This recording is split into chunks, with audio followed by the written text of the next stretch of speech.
Hey, what's up, everybody? Hope you are doing well. And listen, if you can't tell, I'm sitting in a car right now. So I'm not going to be able to stream for a full 2 hours tonight. It's going to be only about an hour. I'm picking up my cousin Lily. Some of you guys know her. She's 14 years old, and I take care of her sometimes. And so she's coming to stay with me for a few days. And so I'm meeting her mom like halfway between Missouri, where she lives, and Nashville, where I live. And I'm early or they're late. I don't know. So here we are, getting to streaming from my car, guys. That's how dedicated I am to what we're doing here. But I'm really excited to talk about this topic because, um, like I was saying the other night, I don't know if you guys have been following this Oregon 6 story. There's 6 women who mysteriously all were killed in uh, in Oregon around the Portland area. And there were some of them that have like the same group of friends or same, mutual friends on Facebook. And now it's coming out that several of them have frequented the same places in just the couple of months leading before their deaths. And the police came out and they said, we don't think there's any connection. And it just reminds me of some of the other cases that we've covered where they'll say things like, oh, like in the Brian Koberger case before it was revealed to him, they were like, hey, we don't think the public has anything to worry about. Well, I think of it as like keyword think, because it actually turns out that Brian Koberger, if he is guilty and responsible for what took place, the public had a whole lot to worry about. And so when the police have absolutely no idea what happened to these women, come out and say things like, it was, hey, public, you have nothing to be worried about. Well, listen, in my opinion, if you are a woman who is living in Portland, Oregon, or surrounding area, there is an imminent threat to your safety, and you have everything to be worried about in this moment right now, because there are 6 young women who have turned up dead, and they have no idea what happened to them. So yeah, I kind of think of that as a problem personally. I kind of think of it as a major problem. And so they definitely need to figure out what in the heck is going on. So I'd love to know where you guys are watching from. I'm coming to you from the middle of nowhere. That's all I'm going to say. I'm in a car. I'm coming to you from my car in the middle of nowhere. How's that sound? And hey, Elizabeth, thank you so much for that super sticker. First one of the day before the stream even started. Amy, Kami, Melissa, Patty Davila, you guys are amazing. AMAZING, amazing. Appreciate your support. Listen, we can't do what we do unless amazing people like you come alongside and help us out and support us. And I just want to encourage you, if you're able to do that, to support today through PayPal, which is Tyler Feller, Cash App, $ Tyler Feller 22, or Venmo at Tyler-Feller. Listen, on a night like tonight, we're shifting coverage away from Brian Koberger. I only have about an hour that I'm going to be able to stream tonight anyways. It would literally mean the entire world to me if you're able to come alongside and support and help us out today. You can also help by sending a super sticker or a super chat as a way to show your support, like those amazing people did as we were getting the stream started. And listen, what we're doing in this case, by being another voice that's continuing to talk about it, is incredibly important. Listen, there are 6 families right now today that do not have justice for what's going on. One of those families, they don't even have, and they don't even know because the person's unidentified. And so there's 6 families who have no idea what happened to their loved one. And we need to make sure that we're continuing to sound the alarm on not just getting them justice, because there are certainly terrible situations that have emerged in each of the cases. Blunt force trauma, for example, in some, suspicious circumstances in others. In my opinion, there's a lot to be worried about. And then on top of the fact that there needs to be justice brought to these families, there also needs to be a little thing called, oops, sorry, I just turned my blinker on. Car problems, guys, having to stream from the car. There also is a little thing called public safety that we need to be concerned and worried about as well. So, you know what I mean? Like if we're in a situation where the public's not safe, we need to sound the alarm on it. If we're in a situation where there's not justice being brought to the families, we need to sound the alarm on it. And I'm curious what you guys think. I want you to tell me in the chat. Do you think that there's a serial killer in this situation? If you think yes, put a 1 in the chat. Or if you think no, put a 2 in the chat. So let me know. Do you think there's a serial killer on the loose in Portland, Oregon? Put a 1 for yes and put a 2 for no. And if there's anybody watching right now, you have a good theory of what's going on, and you want to come on the air tonight and share that theory, I want to encourage you. You can email me your theory, and then I can send you a link to call in. Oh gosh, I'm not even on my normal computer, so I've got to figure out how to get my email up if that happens. My email is press@tylerfeller.com, by the way. Press@tylerfeller.com. And I'm logging into it now so I can see if somebody does send that. Gotta remember the password. I literally am having a hard time remembering the password. Am I the only person in America that has a hard time remembering the password to things? Surely not. Got it though. I got it memorized. Got it. Third try is the charm. Just got it figured out. Have an email from Amy Heights I haven't read yet. Update on the connection. Some women found dead in oh, it's about this. Great. Amazing.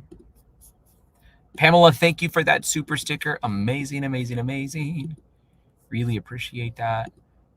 Nancy Grace did an episode also about this. And so I'm thinking about pulling that episode up depending on what you guys think, because I really appreciate Nancy. Like, I really appreciate Nancy Grace's coverage. I don't agree with everything she says. I do think sometimes she's funny. Sometimes I think she takes it too far. Sometimes I think she would really do a lot just to get a good story or a good video. And so I'm kind of like, I'm a fan of her. We talk about her a lot. We play her stuff a lot. But at the same time, I'm critical of her, but I'm really appreciative of her. Somebody yesterday was saying, like, I was judging her. How stupid of a statement. I wasn't judging her. I just didn't know the word mewing was a word. How am I supposed to know these words that she's using I've never heard before are words? She said the cat was mewing. I'm like, cats meow, not mew. So that's my thought.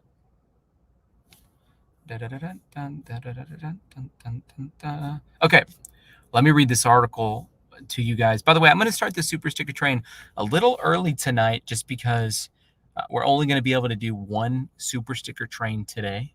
And so I'm going to go ahead and start it right now. Can we set an audacious goal since we're only doing one train tonight?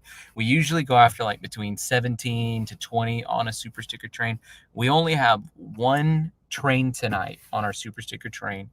Is it possible for us to get to 30 on this one super sticker train tonight? I think we can do it. And so I'm going to challenge us.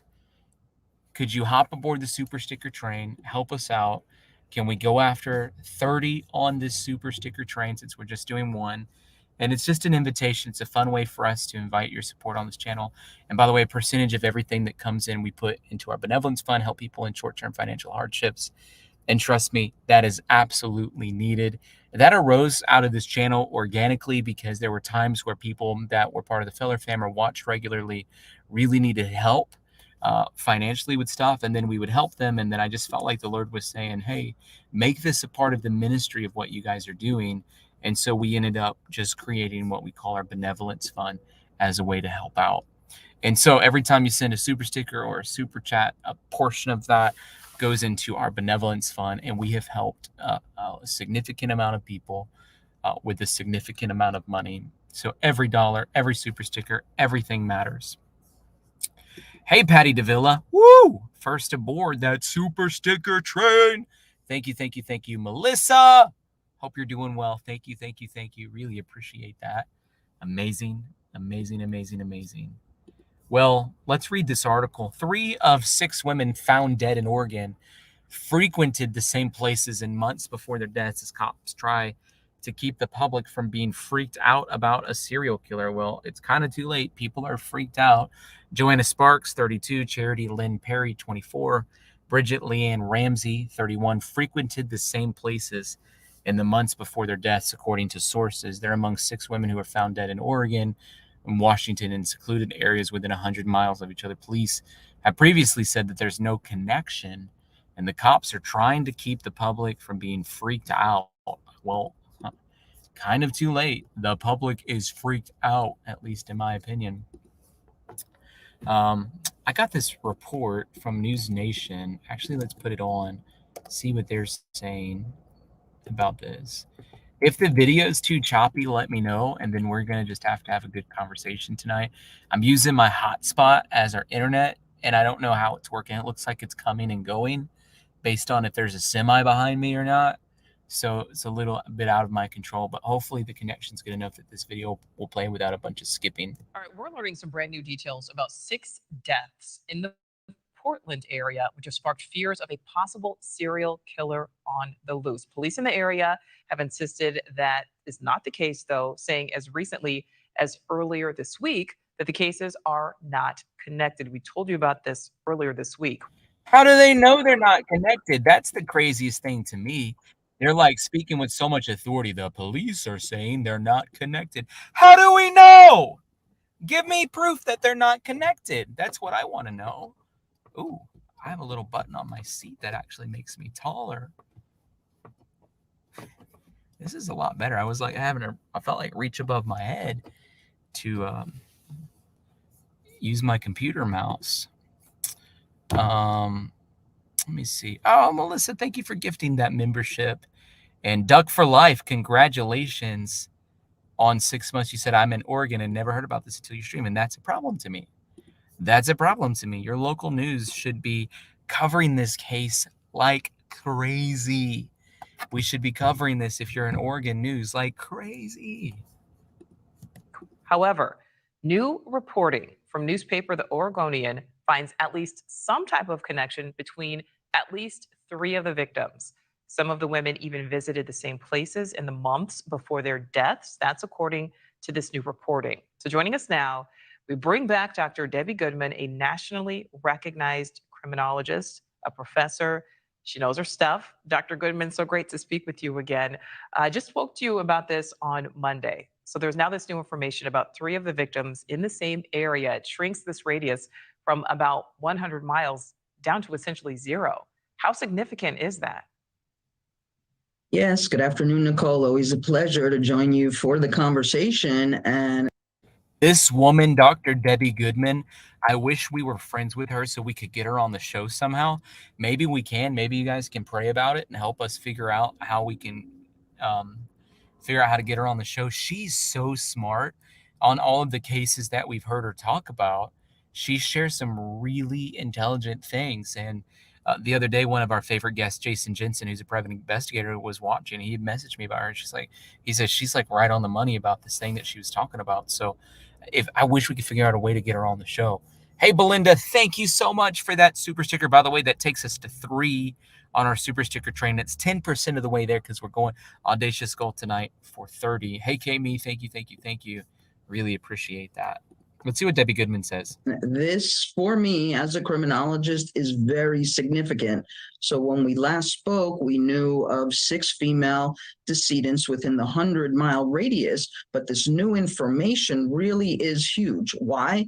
Because this is what we would now move in the direction, again, not with 100% certainty, but I think a higher level of probability of this being the work of a serial killer. And here's why. Because if there's any type of thread, that becomes the tipping point. So we already know that the typology, if you will, or the victimology, as we say, we have the gender that is all similar, the 6 female decedents. But if they frequented a location, then as we speak, we will have a very police presence at these locations to query employees, to scour any type of credit and debit card transactions.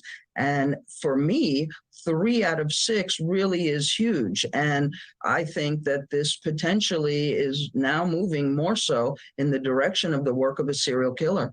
Right. I know that's something you had predicted or you had said earlier this week. I don't know if we can bring back that graphic of the pictures of the victims there. Because another thing that we see in common, they all appear to be at least in the same age range. I don't know if we can get the one of the 6 victims, because all 6 of them, and again, we only know right now this connection with 3 of them, but with some of them visiting the same places, shortly before their deaths.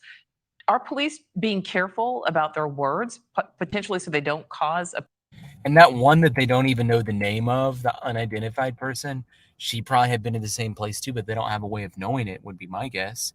So I would say at least 3 of them had frequented the same places, if not 4.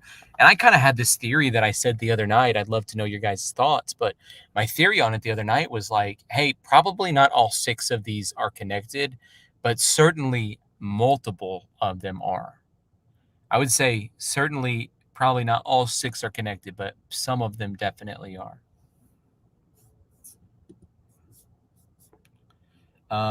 Hey, Southern Gal, thank you so much for that super sticker. Amazing. Amazing, amazing, amazing. Tasha Finley, love it. Thank you, thank you, thank you for your amazing support. Appreciate that. Thank you, thank you, thank you. Takes us to 6 on our super sticker train. 20% of the way there. We are going after 30.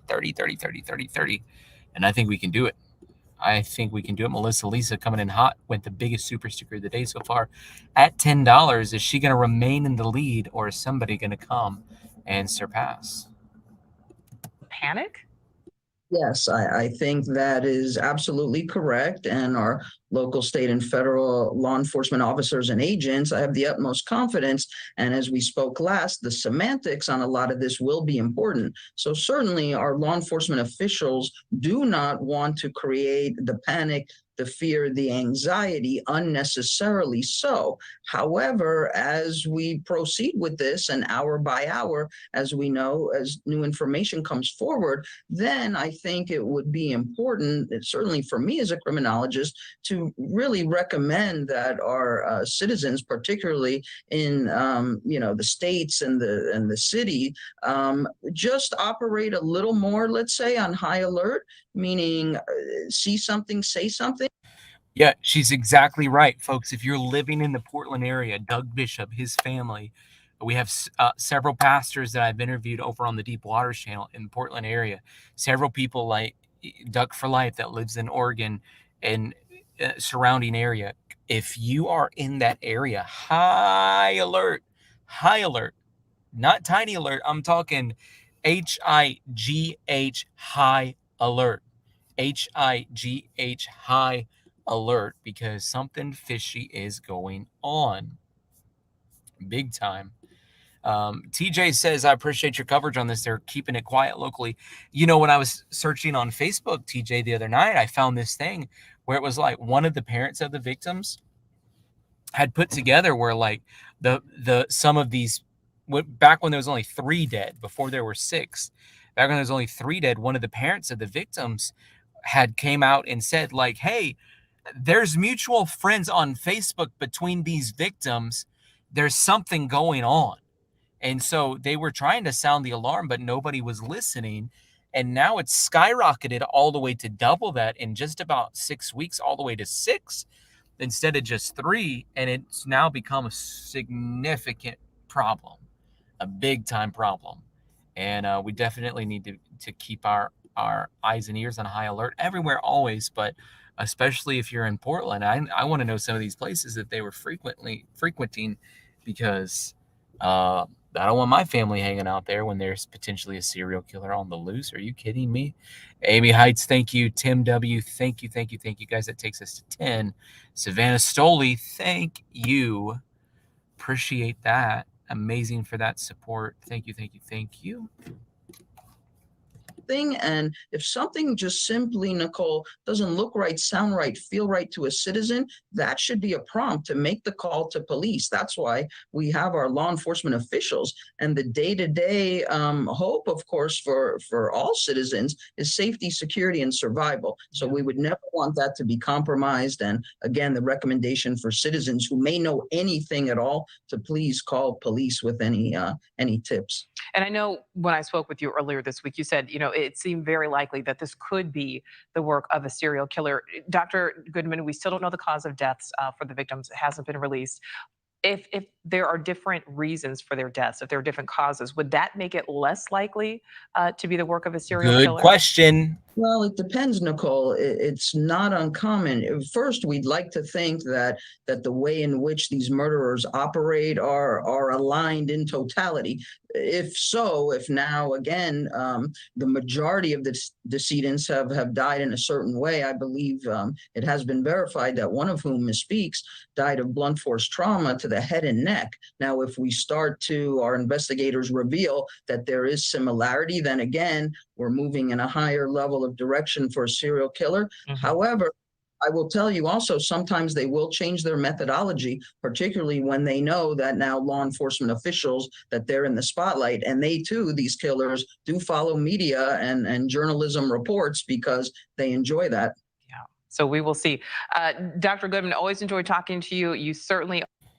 Dr. Goodman. Dr. Goodman. Dr. Goodman. Yep. I wish we could get her on the show, buddy boys and girls. Skip ahead. Hey, Lisanne. Welcome to the Feller Fam. Really glad to have you. Love it when people join our Feller Fam. It's the most amazing part of our community. And if you're joining the Feller Fam, the best and biggest perk of joining the Feller Fam, besides the amazing emojis that we have, is you get to join our private Facebook group. And I want you to go, if you're have a little flag next to your name, you're one of our paid members. I want you to go join our paid private Facebook group. It's amazing support there. Hey, Duck for Life, thank you for that super sticker.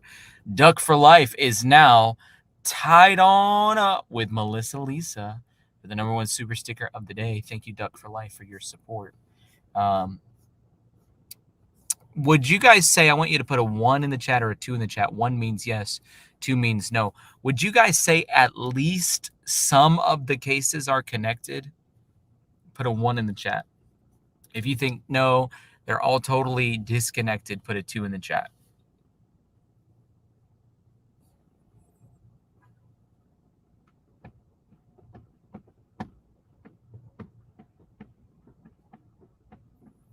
All 1s so far, looking at the numbers coming in. 1. Hey, Pamela. You said, Tyler, thank you so much for this coverage. My daughter is in the area. We've been talking about earbuds and mace and just keeping her head up. Good. It's good that you guys are talking about that kind of thing. And I hate that we even have to think about that. Come on, we are the land of the free, the home of the brave. Our cities, especially beautiful cities like Portland, should, instead of being in ruins, instead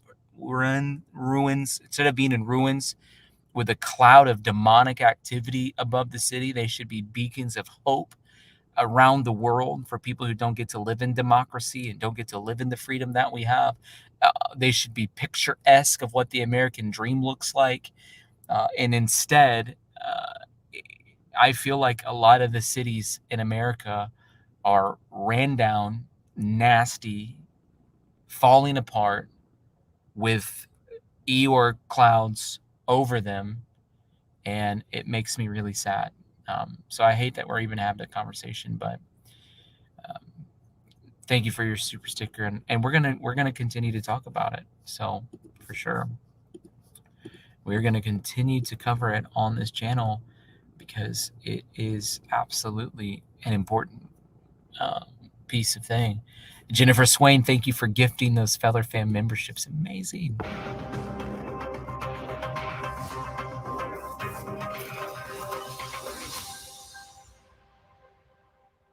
Is a serial killer stalking the women of Portland?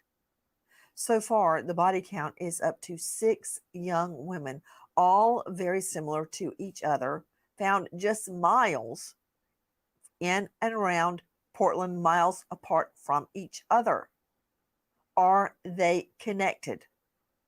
I'm Nancy Grace. This is Crime Stories. Thank you for being with us here at Fox Nation and SiriusXM 111. It all started here. Take a listen to our friends at KPTV. Melissa Smith says Kristen was last seen here near Mall 205. Take a look at this flyer they've posted around parts of Portland. Melissa says she likes to wear different wigs, so she may not look exactly like the photo on this flyer, but she has a tattoo of a red butterfly on her right hand. It is quite like a piece of you is missing. Each day that passes and Melissa and Haley Smith don't hear from 22-year-old Kristen Smith, they get more concerned she's in danger. A main concern of ours now is sex trafficking.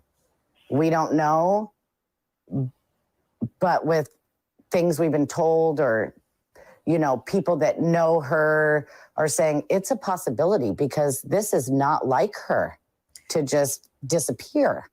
Not like her at all. Listen.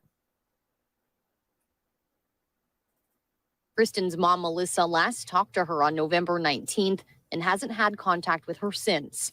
She says Kristen always checks in with family and friends at least once a week, if not more. But then when I tried to reach out to her again, she didn't answer. And I thought that was strange. I was like, well, she might be busy. Next day, same thing. And then phone just went straight to voicemail. And that's where I'm like, this is very odd. Something's not right.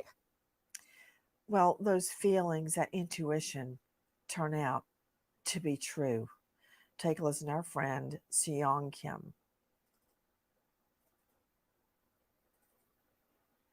The Portland Police Bureau says they responded to reports of human remains found in a wooded area near Southeast Deerdorf Road and Flavel Street on February 19th. Now, authorities have confirmed the remains belong to Kristen. I think of her every moment of every day. And her family's search has turned into one for answers. What happened? I know she didn't just suddenly die out there. Somebody did something. But they say closure would be Every time the family speaks out like that, I sincerely in my heart am reminded of Naomi Irian's case, where it was like, trust the family, trust the family, trust the family, trust the family. And I think if they would have trusted the family a little sooner, which, by the way, her dad's like a secret government diplomat. They should have, if any time you'd ever trust a family, that should have been the family that you're trusting. Maybe she would have been alive. And unfortunately, that's not what happened. It was so sad. But when you hear parents and families coming out like, hey, something terrible happened and in this situation, there's something evil took place, in my opinion, you've got to honor that and listen to that. By the way, somebody said, I am in my car. It's, at least you still get me.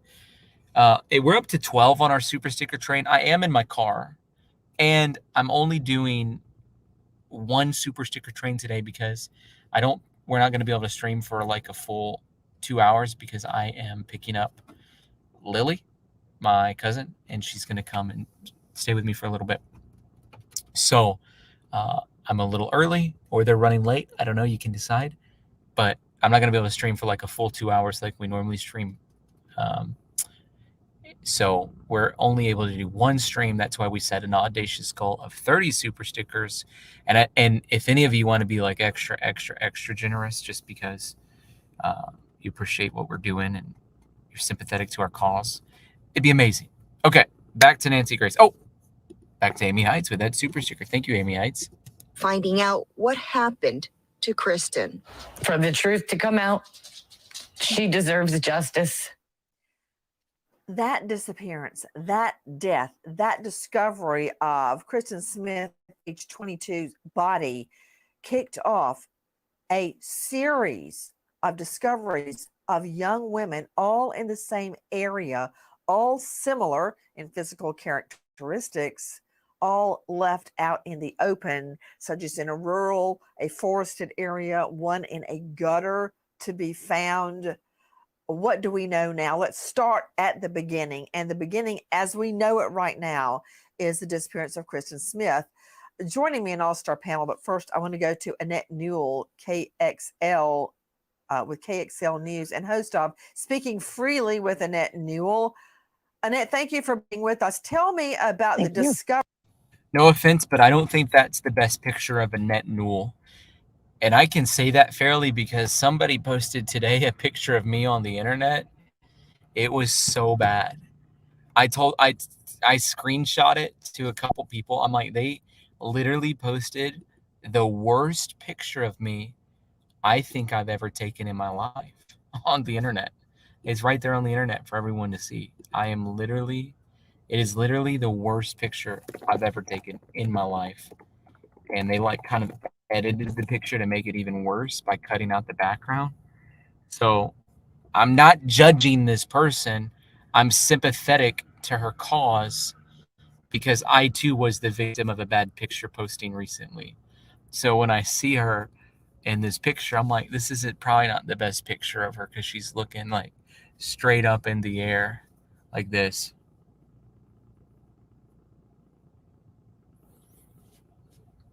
So,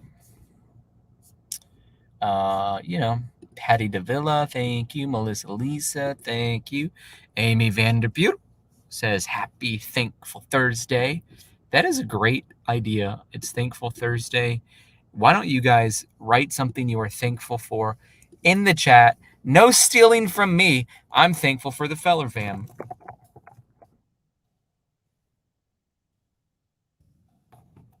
Gotta type it. I can't see what I'm typing, so it's probably a mistake in that.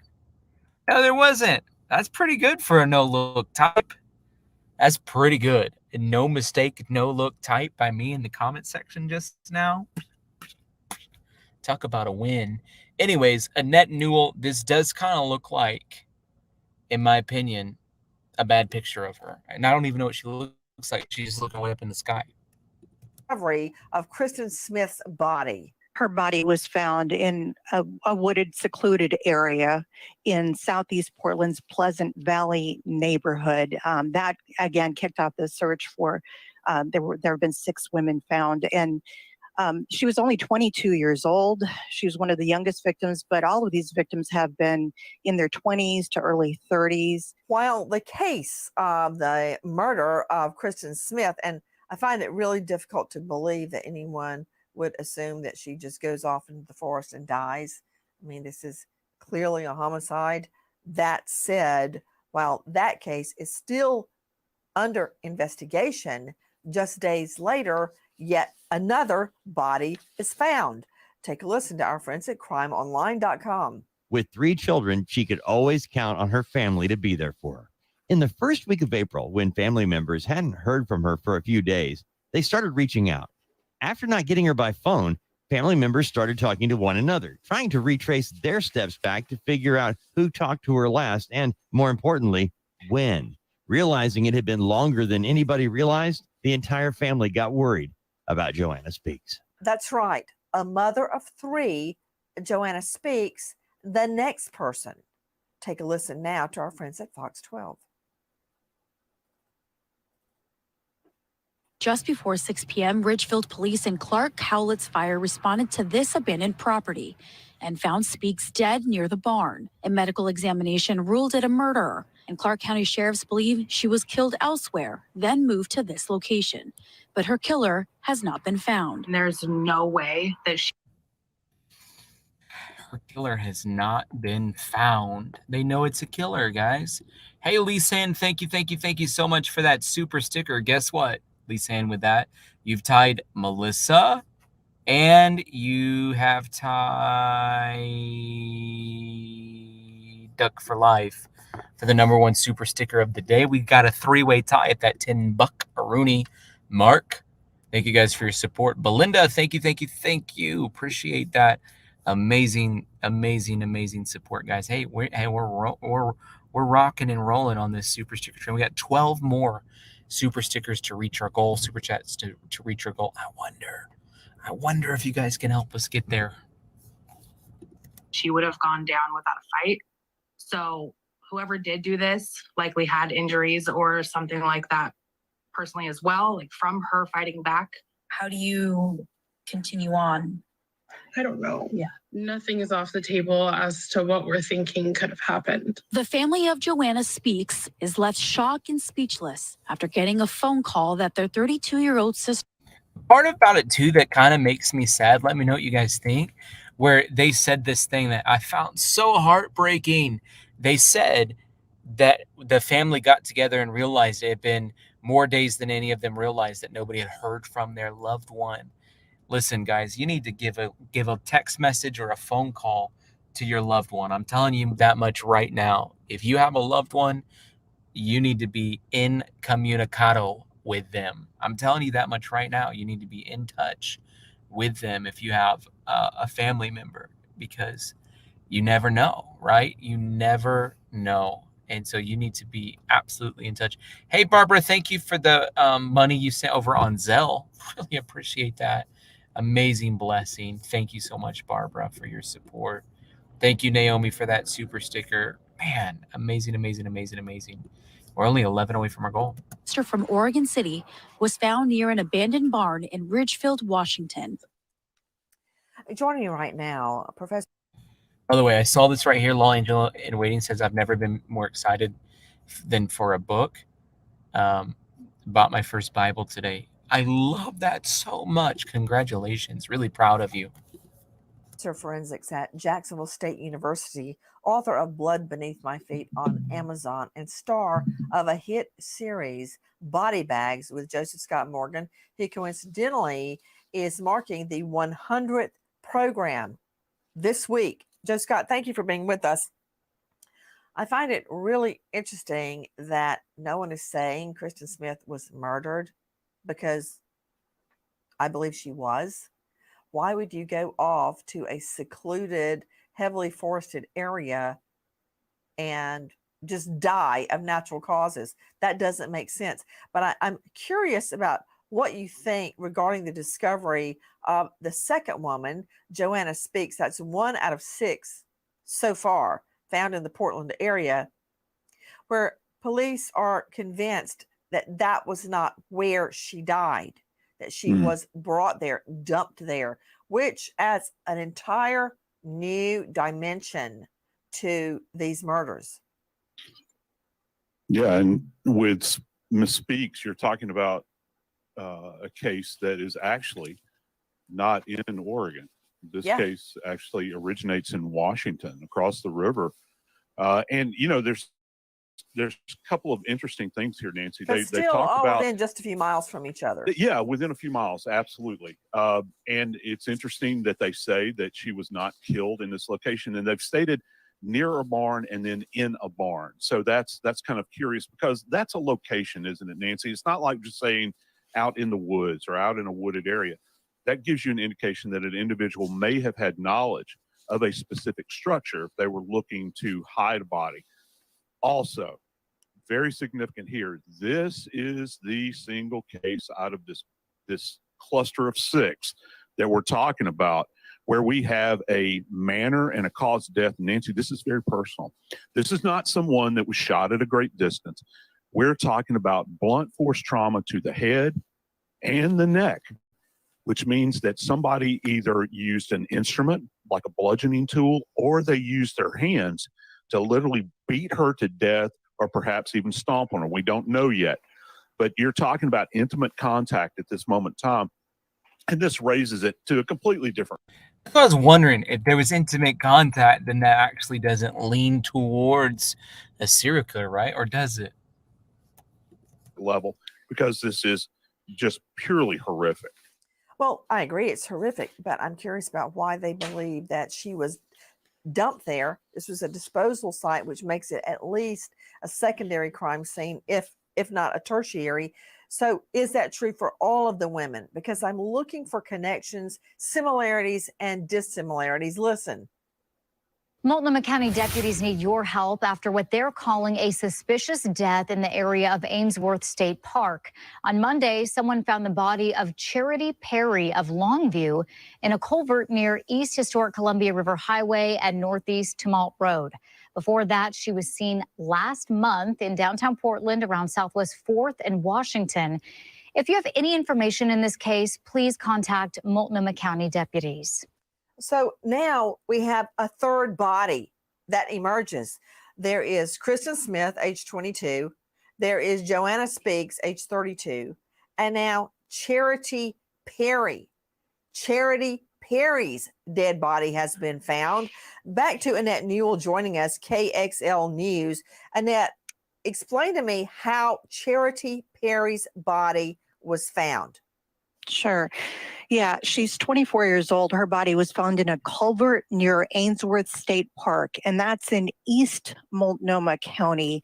It is, again, in a rural area. And, you know, I just got a message from one of the family members of one of these victims saying, help us find these young, beautiful women who've lost their lives all around the same time. And she said, I don't know whether there's one serial killer on the loose or multiple homicidal maniacs on the loose, but I don't know which one I'm terrified of more. And that's how a lot of people are feeling right now. You know, I'm thinking about this Ainsworth State Park, and when you research it, it's beautiful, but it's very, very heavily forested. There are waterfalls, there are hiking paths, very, very rough terrain. Multiple Falls there in Oregon is a feeder from Eagle Creek, the Columbia River tributary. And it's got a lot of visitors every year, but you've got to be made of stern stuff to go hiking there. And that is where this woman, the third victim that we're talking about, Charity Perry's body is found. Joining me right now is a veteran homicide detective, Chris McDonough, who has investigated over 300 homicides. He is the founder and director at the Cold Case Foundation. He's involved in a lot of cases. That's without a shadow of a doubt. Naomi, thank you. Patty Davila, Belinda, Law Angel in Waiting. You said thank you for being you. Chugga, chugga, chugga, choo, choo, choo. Ooh. Thank you. Irene Cubido, thank you so much for sending over that Cash App. Really appreciate it. And guys, we are only 9 super sticker super chats away from reaching our goal. Shout out to Jennifer Swain for making people have the opportunity to be a part of our Feller fam. Amazing. Thank you. And you can find him on The Interview Room on YouTube. Chris, thanks for being with us. I want to talk to you about the method of disposal that we have so far and the unwillingness of authorities in this area to entertain the idea that these cases, or some of them, if not all of them, are absolutely connected. How can 6 women turn up dead in this short space of time, all with 70 miles from Portland, all in secluded areas, out in the open? Nobody's found inside a house or buried or wrapped up in plastic or in some type of a structure, an outhouse, curtilage, as we call it under the law, a tool shed, a fishing shed, nothing like that. They're all disposed of much in the same manner. What do you make of it, Chris McDonough? Well, it's interesting so far, Nancy, just listening to the information that we have available in the public, that the authorities have not come out in a press conference of some sort and relate to the public that, look, it appears that these incidents are, similar in nature and relationship to the geographic locations. And what we're doing, i.e. as an investigation arm of this, is to let the public know, please be vigilant, please be aware, pay attention to the transit systems because we're trying to connect these dots currently. And what that does is open the valve to the public for information to flow correctly, even if it's to a single agency. The fact that the victims at this point, some of them have the very obvious connections, i.e. the geographic area within 3 miles, 2 bodies. And then, of course, you have the wooded areas. Those are very interesting. And from victim 1, Kristen Smith, to victim 2, Joanne Speaks, it's interesting that on the second one, they say her body was moved to that location after death. So the autopsy has obviously presented information that showed she was deceased and potentially could have been placed into that other geographic Interesting. location. When you say autopsy, I naturally think of Joe Scott Morgan, death investigator. Joe Scott, what would you find on a body to indicate the body had been moved to that location? For me, one of the first things that my kind of fallback relative to movement of bodies in the postmortem state after death is distribution of postmortem lividity, which simply means that's the gravitational settling of blood. And I'll give you an example. If somebody dies on their back, for instance, that is face up in a supine position, the blood will literally settle to dependent areas, which is all going to be on the back side. In other words, if you die lying face up, all the blood in your body settles on your backside, your back, your rear end, the back of your legs, the back of your arms. All the body sinks down to the lowest common area, the backside. Right. And the reverse, if you're found on your stomach, it all sinks to the front of your body. Go ahead.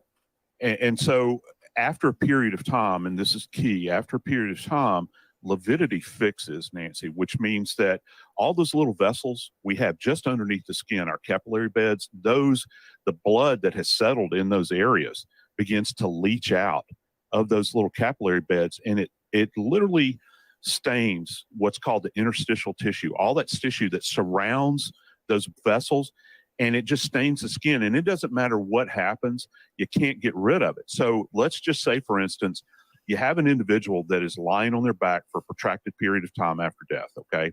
The blood settles on the back side. You take the body, you move the body to another location. Let's say you lay the body on the right side or on the left side or maybe even face down. You still have lividity on the back. You can't make it go away, Nancy. So that's one of the first things we look for. And from a forensic standpoint at a scene to see if a body has been moved, if it blanches, which means when you press it, that means that you're within about a 4-hour window of the death, because it takes about that long for lividity to begin to set in. But if you blanch it or you try to press down on the skin and it doesn't blanch, that means that the lividity has been fixed, and you know that you're outside that 4-hour window and you're going downrange. When you say blanch, you mean when you press your finger into skin, it turns a little bit white? Yeah. And That's people what you're can do that talking at about. home. Just press down on your skin and you'll see your skin it blanches out. So if you don't blanch, that means Everyone blanch yourself real fast. Touch your skin. Look, my nose turns to white. I'm blanching my nose, guys.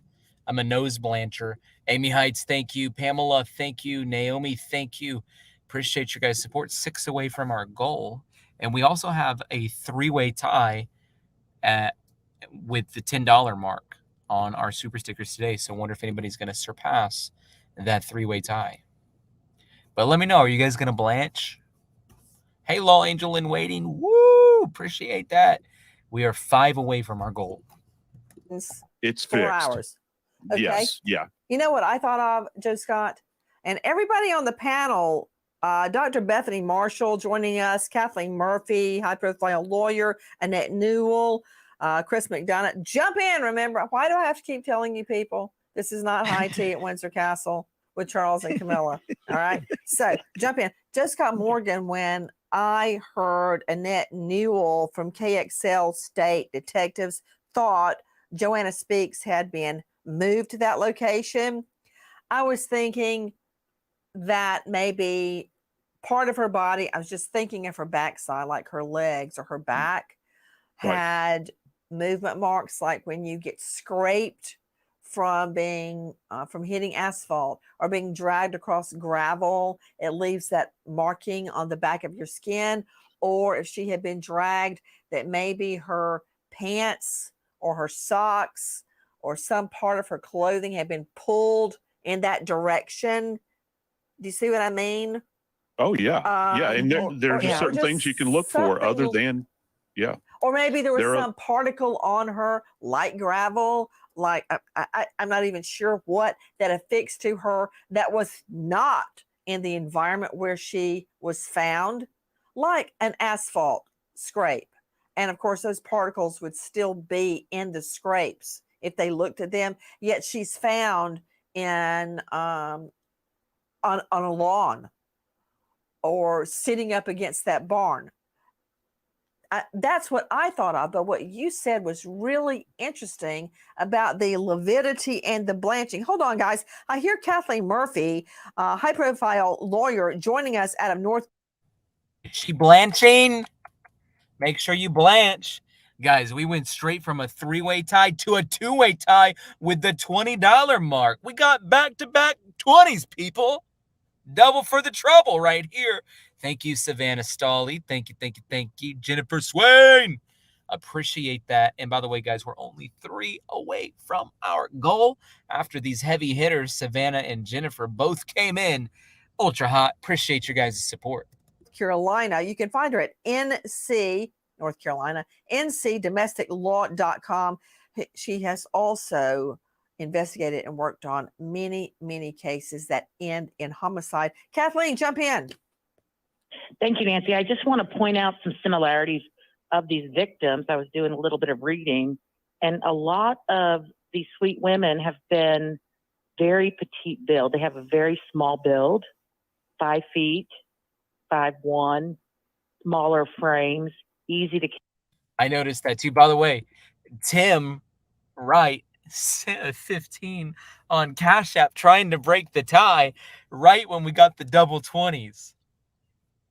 It's blowing my mind over here.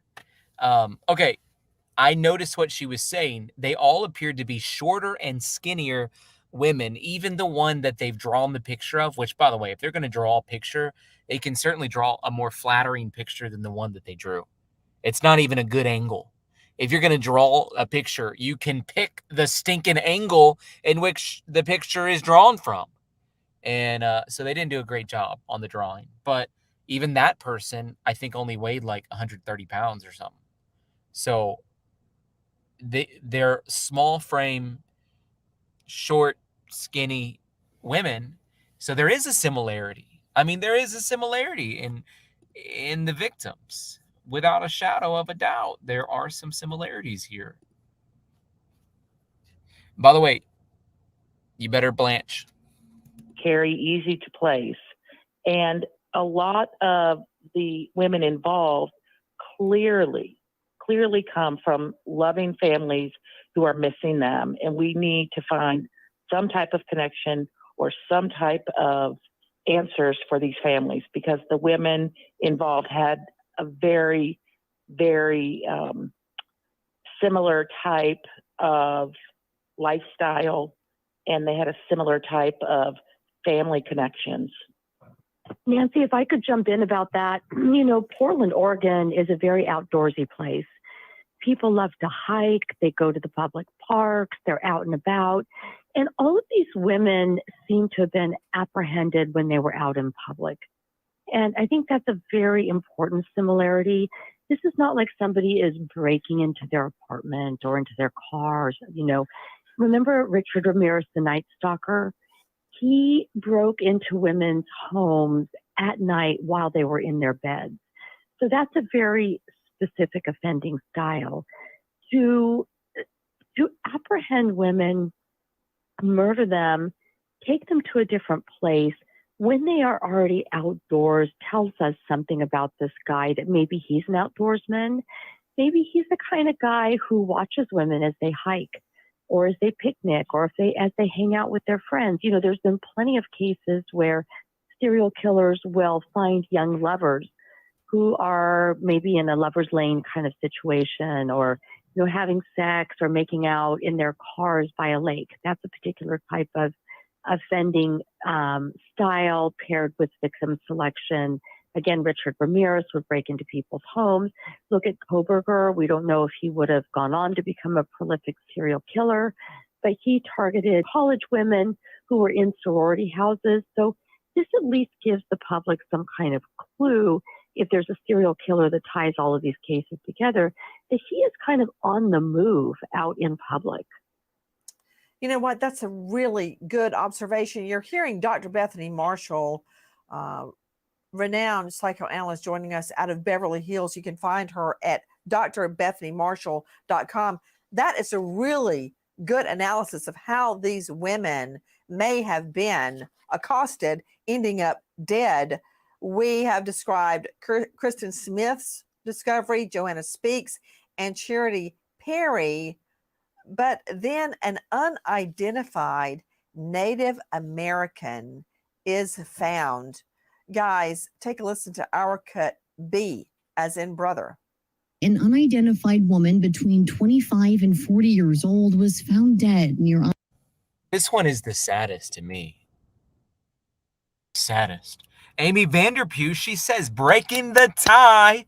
Who is with me? Amazing, amazing, amazing. Thank you, Amy Vanderpue, for breaking the tie. And you're calling people to a challenge. You're saying, does anybody want to beat her? Because Amy Vanderpue is now in the lead. Thank you, Amy Vanderpue. Amazing. High bar set at 25. And she's throwing the gauntlet down and says, does anybody want to challenge that 25? Amazing, amazing, amazing. I-205 and Southeast Flavel Street. The Multnomah County Medical Examiner's Office is asking for the public's help identifying her and provided this sketch. They say she was possibly Native American with medium-length black hair and about 5'1". At the time, they say she was wearing a long-sleeve green t-shirt, a black and white jacket, and black and white Adidas cleats. She also had 2 tattoos, a black music note with the letter V on her chest and the Buddha on her back. Straight back out to death investigator and professor of forensics, Jacksonville State University, Joe Scott Morgan. Joe Scott, how is it that in this age, fingerprints and DNA and dental records, that we have an unidentified female body? And how do they know that she is Native American? Well, obviously, they've probably employed the use of a forensic anthropologist here, because when it comes to identification of race, that's their forte. That's what they're going to go into, and we don't really know how extensive any kind of changes in the body might be relative to her. But what we do know is that there's at least significant soft tissue, because they're identifying tattoos with her, Nancy. We're talking about a musical note. We're also talking about an image of the Buddha, which is significant, and those are identifiers. A Buddha on the Native? That just doesn't add up to me. It just doesn't. It's just not adding up. I'll tell you that much. I'm going to take the poll because there's more people on here than earlier when I did the same poll. Do you guys think that there's a serial killer on the loose? Put a 1 in the chat if yes. Put a 2 in the chat if no. Joe Scott. Yes, ma'am. Don't just throw out something like that, because to me, that's a bombshell. Big time bombshell. Joseph Scott Morgan, bombshell. Look at her face. It's a bombshell. Hey, Elizabeth Meyer. Woo-wee, Elizabeth Meyer. Look at you. That 30 buckaroonie. You took the challenge from Amy Vanderpue and you said, I see it, and I'm raising the bar. Now we have a 30 buckaroonie in the lead. Wondering if anybody wants to surpass that, or is Elizabeth going to take home the trophy for champion Super Chatter tonight? Most of you guys are saying yes, you think there is a serial killer on the loose. Let's see what this, honestly, I kind of want to screenshot the look on her face right now, because it is precious. It's precious. You said the Buddha tattoo is significant. I find the tattoo significant in my mind, because I may be able to trace the tattoo parlor and figure out from them who came in and got the, I believe it's a butterfly, and then the next 2 tattoos. And very often, once a person gets 1 tattoo, they go back to the same tattoo parlor. Tattoos have been critical in identifying bodies and even proving cases. For instance, if I'm trying somebody for murder and they have a tattoo, such as a tear coming out of their eye, which in some places signifies they've already killed 1 person, it can mean other things as well. I can't wait to show that to a jury. So here, this woman has a musical note Yes, it was a musical note, not a butterfly, and Buddha. So very often they go back to the same tattoo parlor. Maybe I can identify her through that. Or maybe Buddha indicates how she worships. I don't know, but it opens up a plethora of possibilities. But what were you talking about when you said it's very significant? Well, it's significant in the sense, first off, you've got a combination, right? It's not just like you have the singular image of the Buddha, the singular image of the musical note. You have a combination, so that makes her distinctive. As to dental identification, hey, look, in order to make a dental identification, you got to have pre-death dental records. And right now, they don't know. Now, if they can narrow this down, possibly. And as far as fingerprints go, we don't know what the status of her body was. Were they able to lift prints off of her? That is, to roll a print off of her finger pad, or was her body compromised to the point, decomposed, that is, where they couldn't do that? And if she's never been hooked up on charges at all, Nancy, she's not going to be in the system. So just because you can get a print doesn't mean you're going to get a hit there. Is in many jurisdictions, if you have a felony charge, you give your DNA. Not all by far, because the ACLU is fighting that tooth and claw. Or what about this? If she's ever put her DNA out there for genetic genealogy, that's a possibility. Who's jumping in? Who's this? This is Annette Newell. I was just looking at the Multnomah County Medical Examiner's Office statement about this. And in addition to the tattoos, they also mentioned 2 large scars on her lower left leg to help identify her. So I thought that might be interesting too. That is significant. Newell, Yeah. thank you. Now, what could that indicate? If it were like across her tummy, I'd say, oh, it's a cesarean section. Or across the throat, I would say some type of a trach or something to do with her vocal cords, which would then we could trace back to a hospital. But what does the leg scar mean to you? Was it some type of an accident, Joe Scott? Yeah, and you would have to qualify that. When they say scars, that's every one of us on this panel has a scar of some kind. And so you don't know if it's surgical in nature, which they could tell at autopsy. Even with severely decomposed bodies, you can appreciate that. Or did she have a bicycle accident when she was a little girl and fell off of her bike and she sustained these scars? We don't know at this point in time. Again, we don't know. We got to know what kind of scars those scars look like.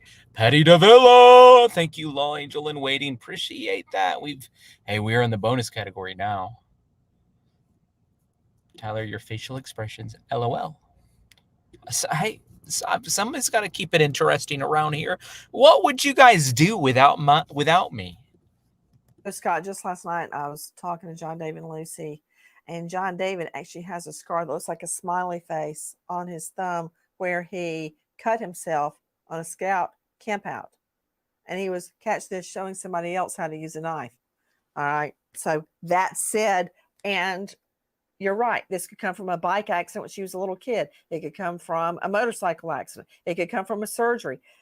Oh, but Annette Newell, how many people have a musical note tattoo, a Buddha tattoo, and a scar on her leg? You're so right, Annette Newell. 2. Yeah. 2 large scars on her left lower leg. And still unidentified. Well, I've only made it to 4 victims so far. So let me move to a 31-year-old young lady, Bridget Webster. Take a listen to our friends at Crime Online. Bridget, also known as Bree Ramsey Webster, comes from a large and tight-knit family. She's close with her 2 brothers, Dylan and Brendan, who describe their sister as beautiful, goofy, and intelligent.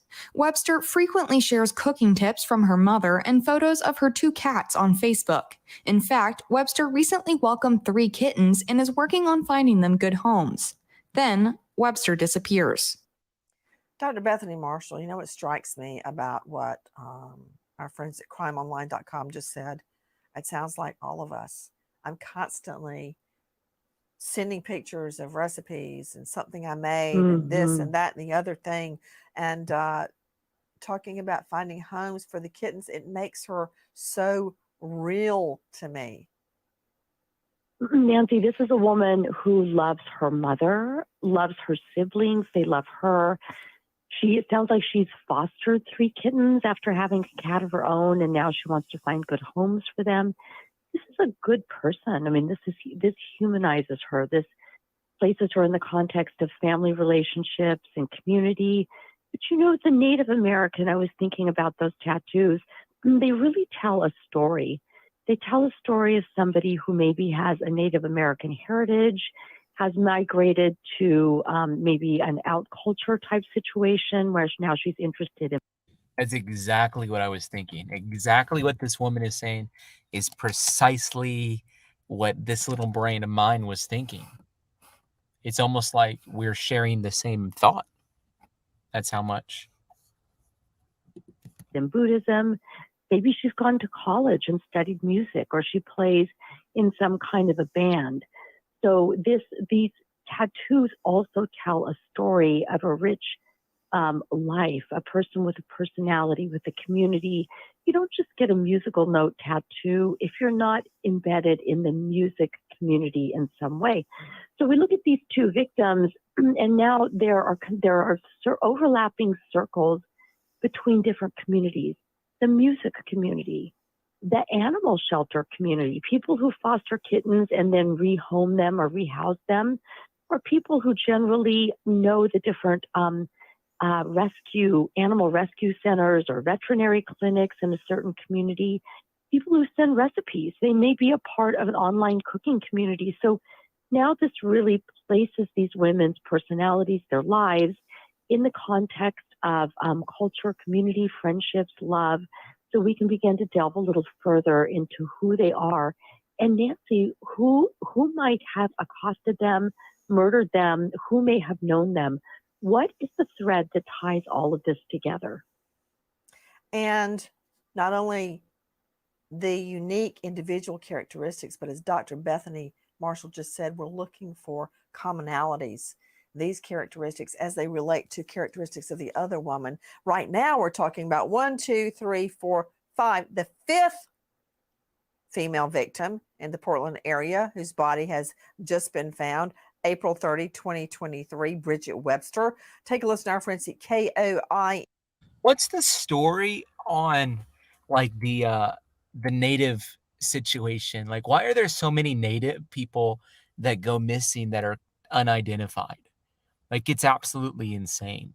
Like the number of missing Native American women that are unidentified. Hey, Lanny Compton, thank you for that super sticker. Really appreciate that, guys. Really appreciate that. We don't have much left time. We don't have very much time left on the stream before I'm going to have to get off of here. We're really closing into kind of the final minutes that we have left on the stream. And so all I can say to you is thank you for watching. We're going to keep watching the rest of this Nancy Grace episode, but if you want to support, now's the time. If you want to support the channel today, now's the time. And cut 14. The Polk County Sheriff's Office investigating after a Milwaukee woman's body was found abandoned in their jurisdiction. Deputies say Bridget Webster's body was found on Sunday near Mill Creek in northwest Polk County. They say Webster was last seen alive in the Portland metro area. The Sheriff's Office asking any... Oh, in America, I missed your super chat. You said Nancy and Tyler's faces priceless. You know what? Nancy Grace and Tyler Feller should do a show together. And that's me. I'm Tyler Feller. Me and Nancy should do a show together. I think we'd get a lot of views, honestly. I think we would get a lot of views. Between the two of us, making these faces back and forth to each other, talking about high tea at Windsor Castle, you better believe she and I would be in for it together. Anyone who knew her or has information about her death to call detectives. Back to Annette Newell joining us, KXL. How was Bridget Webster's body found? 31-year-old Bridget Webster. Yeah, in northwest Polk County, although it doesn't mean that that's where she died. We don't know that yet, but one thing I want to mention about Bridget and another of the victims, Joanna, is that they knew each other. You notice how close in age those two are, 31 and 32. They were actually childhood friends in an area called Clackamas County, and that's where their families are. Wait. Bridget and who? knows each other? Joanna Speaks. They were actually very close as children. Okay, right. They were there, childhood friends. Right there. Joe Scott Morgan, how are authorities saying that these? Mamma mia! Their childhood friends. I'm shaking my head at the Portland law enforcement coming out the other day. There's absolutely no connection. The public has nothing to worry about. Meanwhile, the entire city's basically falling down the dump, flushed down the toilet.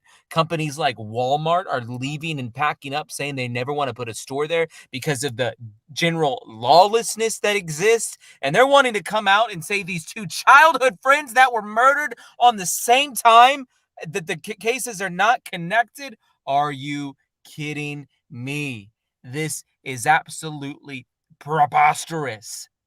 Seriously, it's insane in the membrane what we're going through as we talk about the reality of this case. It is absolutely 1 bajillion% shocking to me. Their childhood friends get murdered at the same time along with 4 other women, and the police, they're not connected. Nothing to see here. This is insane, guys. Hey, Denise Graves, thank you for that super sticker. Really appreciate it.